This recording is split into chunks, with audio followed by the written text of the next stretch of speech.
whilst I was doing this commissioning of the work on an individual basis, remembering the women could largely not read or write, they got the women to mark their rights away to the new minimum wage for a further 6 months.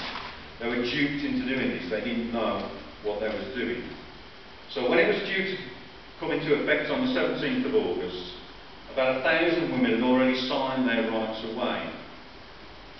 Enraged by this, the National Federation of Women Workers issued a statement calling upon the chain bosses to pay the new minimum rate straight away. And when some of the chain bosses received this, especially some of the smaller factories, they actually locked out the women straight away from work. Things escalated really quickly because immediately Mary MacArthur organised a mass meeting and called upon all the women to take action and join a strike and not produce any chain until the new minimum wage was agreed.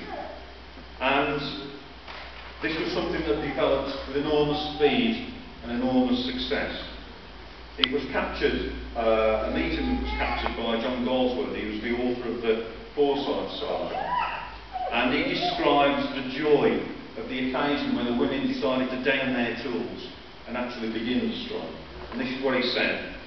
For an hour the pageant wound through the dejected street till it came to a deserted slaggy, selected for speech making. As I watched, a strong fancy visited my brain.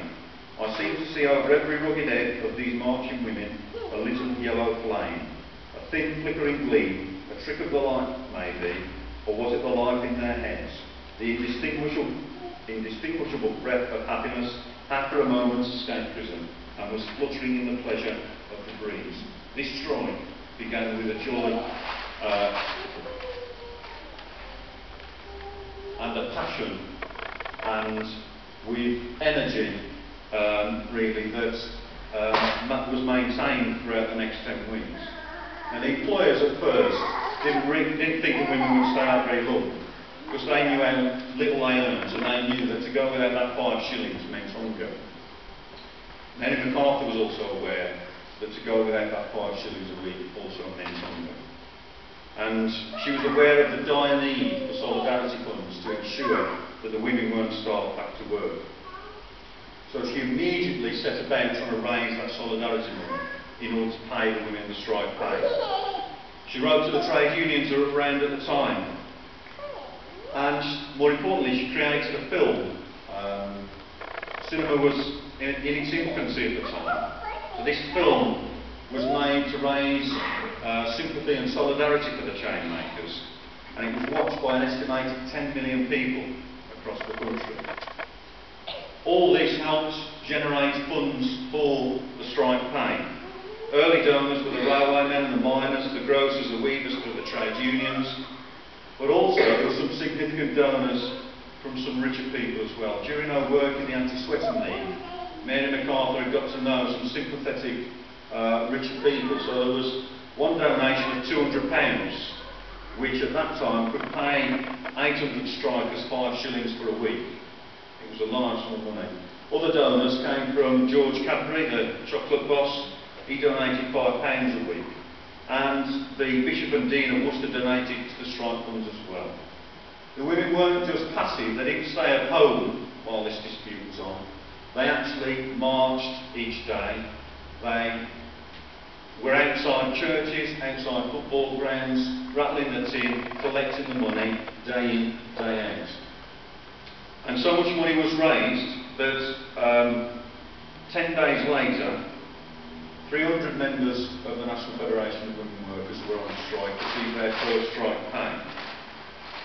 By the 1st of September, the strike had grown to 650 chainmakers, each doing the daily collections, the daily marches, raising the money that they needed.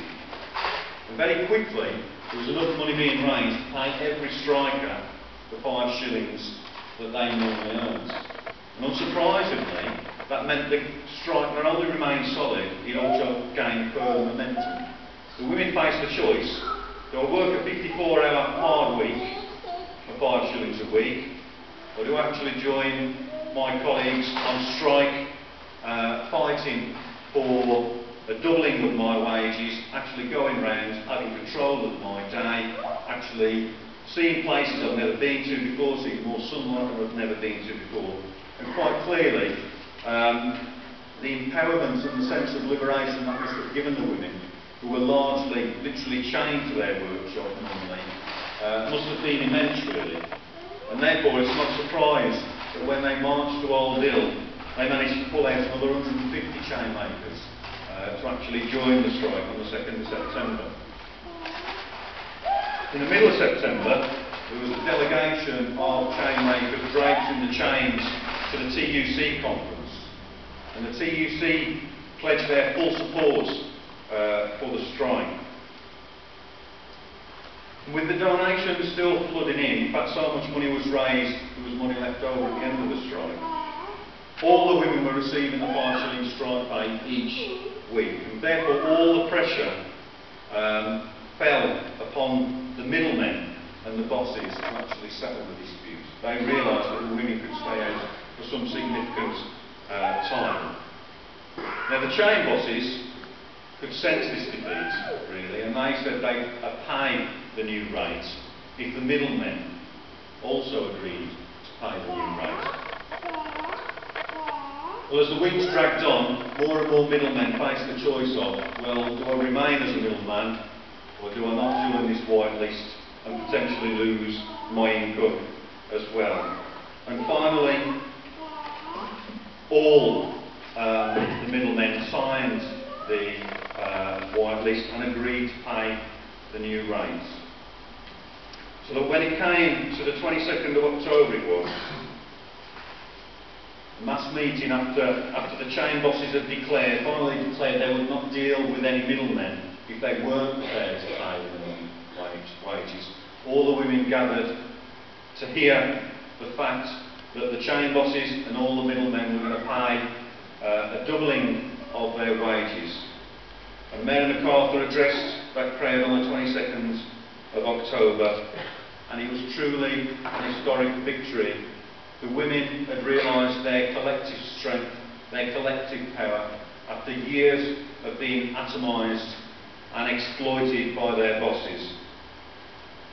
And it was a joyous 22nd of October, and that's the spirit that today is held in. That's the spirit that we should remember this event and join in the procession down to Cradley Heath Memorial, Mary MacArthur Memorial Gardens later on.